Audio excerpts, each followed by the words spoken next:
toujours vivre le bien tu fils bilile le kamalo bana ebele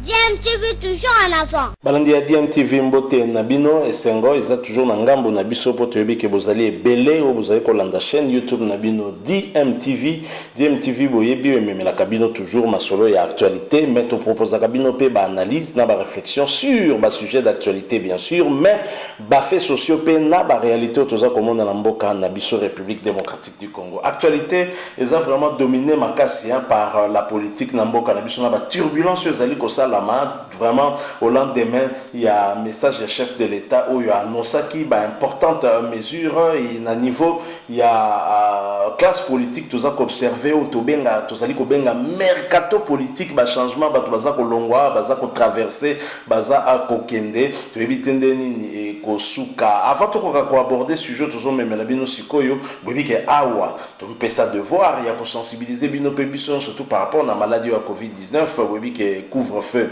ba décréter yango kaka pona ko lutter na contre maladie wana ezali ko attaquer biso deuxième vague déjà en République démocratique du Congo donc to continuer qu'observer ba mesures barrières tomi batela pe to batela ba famille na biso parce que prévention yango nde meilleure arme to ça nango pona ko lutter efficacement contre maladie wana parmi ba acteurs majeur oyo bazali ko intervenir na mboka na biso na période oyo zali période moko trouble par rapport ya situation politique que toza ko vivre en ce moment tozali na évêque Pascal Mukuna wa azali mokondi ya ba église ya ACK et pe lisusu azali pe mokondi ya moko ya ba équipe ya minene ya mboka na biso wa malgré a démissionnaki te wana ezali selon tozali proche na eto proche na etende tokoyeba mais évêque Pascal Mukuna au tango Félix Tshisekedi akoti na bokonzi asali mouvement na ye citoyen to bengi na kombo éveil patriotique pona ko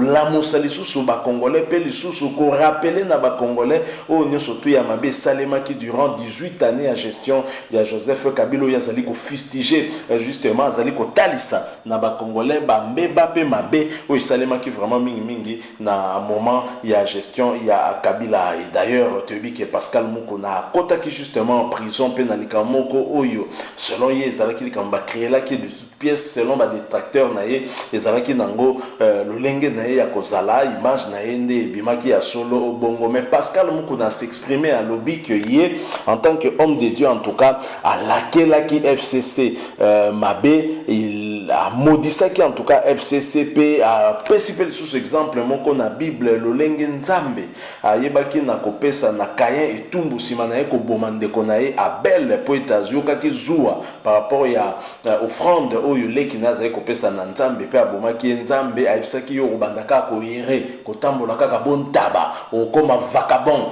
et c'est ainsi que yépe à laquelle que Joseph Kabila o wana Joseph Kabila ko koma vagabond nazo tika bino moko bolande avec Pascal Mukuna boyoka ndenge azali ko s'exprimer par rapport na situation wana ensuite nous allons revenir pour que tout continuer les na biso. Je rappelle que vous allez kolanda chaîne YouTube na bino DMTV mtozana na abonné tende konanga mi abonné na chaîne na yo pe ko bosana te ko cliquer na petite cloche de notification pour rattraper sur ma prochaine vidéo to mettre en ligne pour na yo suivant et nous retrouvons tout de suite après. Excellence, on me dit le bac lobby, article 13, article 13. Donc, il y a bien voté, Bango Sala Kaka, n'a pas dit peuple, et s'il pas, à bosser même que tout ça regarde l'article. L'air n'a pas lobby que, n'a fondé Kabila. C'était un fou. C'était un fou. Et ça l'a pas si, Namon? Non. Mais ça qu'on rappelle, puisqu'ils sont là, Kabila vous a jugé. Si on a tout pas aussi, je suis un fou. Donc, et ça peut échapper à mon tour. Yo kan papa.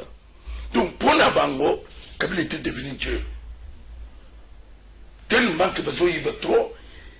Akanganen, joie, mais yanga chelanga kuna alors tellement que bazalaki na moi angine na joana ya mbalaki bango sokolo bika ka na bike attention on va lui mettre du feu wan et c'est lui pour ninité olingo botre biso chap chap ça dit que olingo botre biso moi chap chap tout ça kolia c'était ça mais chap chap c'est gay bakukam ce pays est kofongola babirwa tu quand même que na Hollande Frère Pascal Mukuna oyo muna ngona ndoto to kamunem trésor le nazolo makambo komaka lobaka battre le prophète a parlé ba image ezali image ezotikala so même ba image on a lobaki kosangisela yango mupiku moko to tseli to komi ko rappeler avec comment makambo lobaki zo ba image nyonso yakala soki le kamuni ne salamite na sa ko no seboy même ba loi ezela ko protéger Kabila et Kolongwa la loi sur les anciens chefs d'État, les anciens chefs de corps. Soko, au moins le ko komi ko bange siko le ramoni parlement basculé le ramoni coalition kufi le métro agité mais coalition kufi na lisolo mais na misale za noka yangwana na sa ko bisa yoko na misale za noka yangwana l'homme a chetu mutu na mesa asa en contact na mutu mokote même au le soka ke ba bengene bo sha déclaration esaye il est angolais wana funda na miso abatu na bango FCC apamba te batu muso asali déclaration wana zali AG Matembo na parti na ye anadek ye na kati ya sati soko moni trouble ye soko moni déclaration ye el chapeau ça dit batu ne pas conseiller la moteur kolomana professeur Nemi professeur Boucham ke bolongwe nande bango ba chef na ba soko moni ba lobby el chapeau. C'est comme ça qu'il travaille. Il n'est pas content d'eux. Il promet que il aura rien. En bon de sera là. Coalition Koufete, nous allons tout faire. Les Ramon, oui, Kouf. Oui, Kouf. Oui, Kouf. Amoni le Golan de Bolongo le bâton. Hey! Nous sommes il est agité. Même place à Fandi, minute à l'Andangami. Oh, oui, bah, ça qui est bon. Na minute yo. Azolo bakati mutoi sokina yoke la kaye ne parfois makamsuna mbona kite ozaote na kala les rages pouvoir abandeki kotambola na Mercedes moko boyakala na garde corps na ye esili akoya à côté alimentation batu baye bazobeta maboko na alimentation balubini chef yaka non Azol de Moulongo. C'est un bon exemple. Voilà. Azol Talabat. Papa. Ce qui continue à gagner là, Wana. Si vous selon yo, avec Pascal Mukuna, Joseph Kabila na gestion na ye, atengami tangu nini. Est-ce que tangu tout ça li 1+4 bandeko belé ba poussani ba tumsusu bazala kité il faut que le basembo bandeko lambert moi tant Joseph Kabila zaki pouvoir bazala kité donc bandeko na ba poussani mingi na 20+4 tant na makanisi non Joseph Kabila gestion na mboka tengami ou encore tant yemo kwa lingami komisa le maître du Congo de tangu gestion tengami non Kabila tengami kaka na kokota Kabila zikolo bateke hawa zaki droit aye kutenga maute Kabila tenga mais yo mo utu ko le exemple moi malama zo kota na alimentation na l'air président Félix a du pouvoir. OK. Si nous t'en pas que nous 18 ans c'est trop, je prends congé. C'est comme ça que Batunyo se va mourir de ma camp. Mais là, il y a maintenant, et il y a cortège pour le président. Alors tout le monde va lui Pharaon. Pharaon lui mais pourquoi tout ce qui va en Israël va qu'il tout l'andabango? C'est ce qui s'est passé. Donc, il y a ça la réunion que non. Au cours de l'opposition, c'est la canne à cortège. Aux gens au cours en 2023. À Kozonga. Oh, tout à l'heure à Kozonga. Wap. Donc, et tu dis, il y a combien qui dit ça? Il y a combien à Kozonga? On a Congo. Tu annulé, ma beaucoup de bétaké.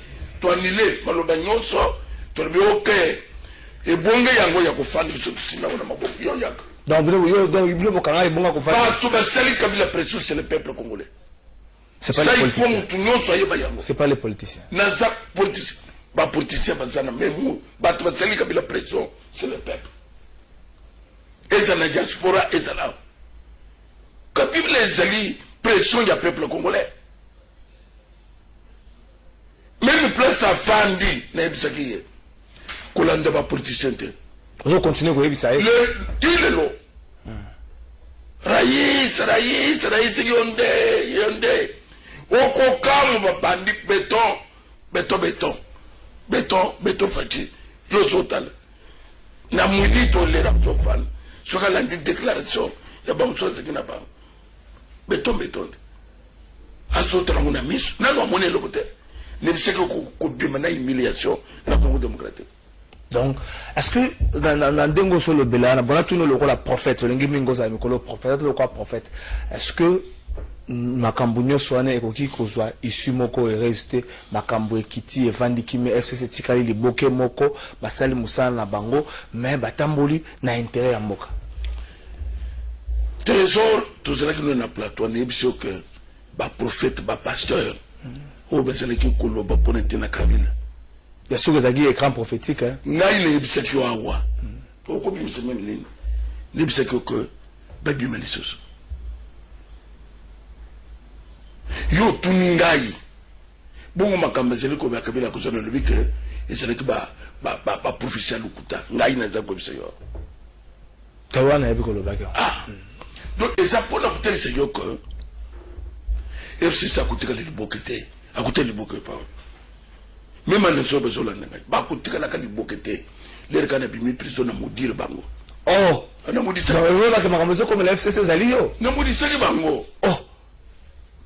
Na lobaki que bango ba ko bonga ka jamais ba ko sala ke loko na mboko yote. Ba seni ba ku mingi. Tere mosali na wana mosali na nzambe ngana ko senga pardon na compte na bango oza mosali na nzambe tata milimo tata milimo silika pa ko na bible obite ke li abenga ki moto etongi bato na bible obite ke li même ba prophète akala na zokaka yo shomona non a modire Jericho na bible c'est le niveau ya commune makamba il n'y a pas quelque chose ya bénissé. Bango ezeli ya quelque soit moti. Na niveau bango ba bébé simbo qui sont moti. Kabila tikala ndenge nzamba yebisaki kaye. Tu seras errant ça et là. Oh vagabond. Kabila sera vagabond ça et là. Non wana ndeko tone bongo ça parce que adresse à Kinga Kati ça bon avec Pascal Moko. Yo kana biso do Kinga Kati na ko biso boy. Baby, on va adresser à quoi il était. Trésor, moi je m'étonne. Là, nous avons comparé Kabila et Mobutu. Qui était fort? Kabila, c'est le politique, Mobutu, c'est le politique. Mobutu a dirigé l'Afrique. Kabila a dirigé l'Afrique. Kabila a été dirigé par Rwanda, Burundi et Tanzanie. Mais Mobutu a dirigé l'Afrique. Mobutu a dirigé le président. N'a pas pu l'Afrique. Mais cet homme-là est tombé. Mobutu azalaki le tout puissant. Kawele azalaki le côté. On m'a dit que katinga na kusenga même l'état na kotika la représentant ya musée. Oh. Donc on a une sacrée musée déjà posté. Ngaya en tout cas na ko le représentant mutu azako s'occuper na musée ya Kinga Kati. Na telisaka batu ba ntambo awo. Awo ba nkosi. Awo ba ngando. Azalaki kolala. Oh. Tout le temps azalaki na payoto. Oh. Na payoto. Na Kinga Kati mutu a détruire yango te. Etra le musée ya bana bazo visiter.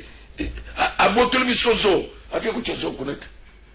Donc déjà mutu ata bazo futa la bango yote motika la kaka. Ah ngai na kozalaka ko na pour na histoire. Okay. Ya kubetaka ya ili chapo.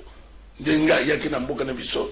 Na 97 na makambo asali biso na ndenga yikutongwa 80 km moto apesi ete moko te wana asombaki pa ba chef kutima ndio tous les jours mongo tant ozo maudire FCC ozo maudire banane bato o to ke le malam tant yo bibi na prison FCC zaki liboke moko o maudire FCC tant on dire FCC c'est que le boke mokote mais si quoi FCC est comme bité les belé ndongo solo bango mais bato FCC bazo katisa na malédiction ba on a mitu bazo kota na union sacrée monte ko sala tant on monte FCC bitako za na FCC c'est quoi le katisa na malédiction na kena on a union sacrée yo kana bisa yo l'herba modir Jericho lokola mboka ezali na ba fandi kuna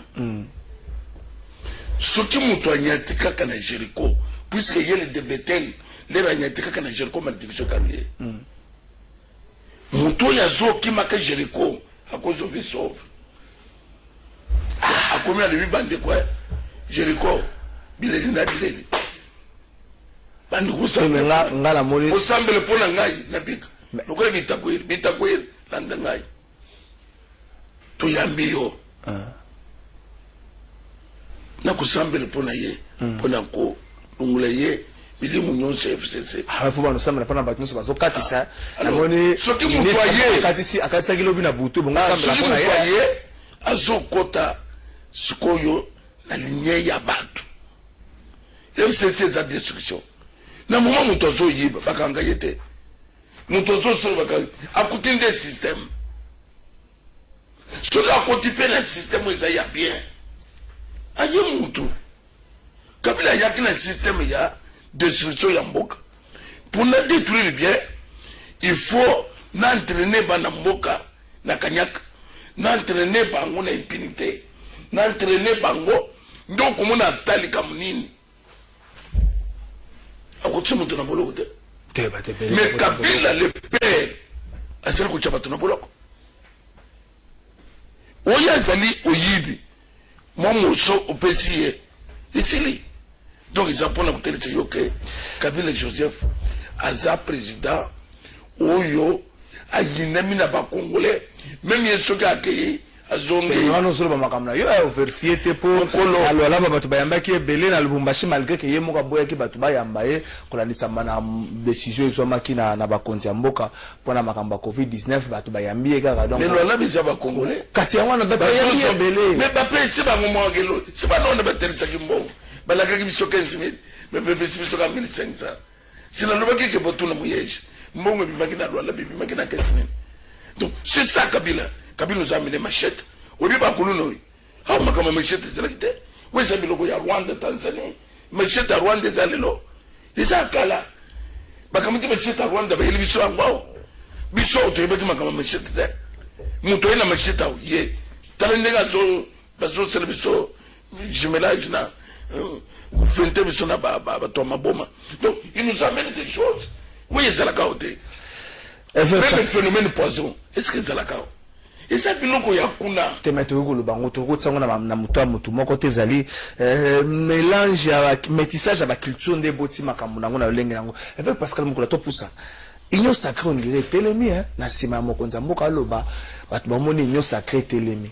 Voilà, nous sommes de retour, hein, Botiko Landawana, évêque Pascal Mukuna. Évêque Pascal Mukuna, toujours dans ses œuvres, hein, comme d'habitude, Ndenge, Toebelié, na franc-parler, na yo, Akoma, Kolaksamakasibo. D'ailleurs, Azalaki Nango déjà, même si c'est vrai qu'avant Azalaki vraiment proche, il y a président honoraire Joseph Kabila Kabange, na moi Sinaye, Olive Lembe Kabila, même Toebagate ko Beba na yango Sokouta, puis même Bolandi, Ndenga s'exprimer, Ndenge en tant que loin de Dieu, Motolankolo, Ndenga Lobiki, ye a modisaki FCC ko landisa makaka na mokolo ye a kotaka makala kotaka prison na likambo ye a yebite likambo ba inventela ki ye de toute pièce pe a lakela ki FCC mabepe le susu koloba ke situation ezali ko komela na Kabila pe ko komela il va errer exactement le lenge nzambe a lakela ki Caïn qui a erré donc a comme vagabond. Alors tous ali comme on a déjà que FCC ça na turbulence makasi pe ba courant FCC comme belé toujours ka FCC Renaissance FCC progressiste côté ba benga na baninga côté ba silika tokobeta na côté nga kabiliste côté kuna yosa kabiliste te donc FCC et côté mbutu est-ce que finalement nyo surtout oyo ezali suite ya malédiction oyo moto na nkolo avec Pascal Mukuna lakela ki regroupement politique on a te sima ya ba problème oyo ye azwaki na justice boyebi affaire wana affaire Chibola affaire ya ba vidéo oyo ezalaki publié Pascal Mukuna azalaki humilié beaucoup bakanisaki ke makambo wana ekokanga ye monoko bien au contraire non seulement monoko ekangami te mais Pascal Mukuna on dirait ko bimana na prison ye lisusu makasi pe on dirait makambo ya azalaki ko bondela et komi ko kokisa mape a komi ko zo raison puisque finalement Union Sacrée pour la Nation yango et FCC commis vraiment na mbutu mbutu akeli sous beaucoup plus loin pour comparer Joseph Kabila na Joseph Désiré Mobutu Maréchal Mobutu l'homme de Kawele celui-là même qui a fait 32 ans na mboka oyo pour na kolobake Mobutu azalaki puissant Mobutu azalaki fort Mobutu a dirigé l'Afrique et côté wana je crois que tout ça quand même d'accord hein, na avec Pascal Mukuna que Mobutu azalaki na envergure mon côté na Joseph Kabila l'homme Mobutu alaki puissant pe azalaki l'homme des Américains à l'époque toyebi hein considération nini ba occidentaux bazalaki nango pa na au début avant que makambo koma ndenge koma ki wana pe ba occidentaux bazalaki proche na ba bo ki c'est na contexte peu ya ki ko changer tout ça na contexte ya guerre froide té tant au mur de Berlin quoi et memaki vague moko boye na monde entier na Afrique toyebi vague wana na ba conférence nationale souveraine ndenge ya ki va ya démocratisation ndenge ya ki pe e ko emporter Mobutu mais ko memela biso vent mususu ya rébellion pe ya makambo ya mabe o tozali ko vivre ti le londe avec Pascal Mukuna o ya zali pe moko ya ba témoin ya histoire ya mboka oyo puisque azalaki na Kinshasa à vivre Maréchal Mobutu pe à vivre entrée ya Fidel ndenge ba koti azali pe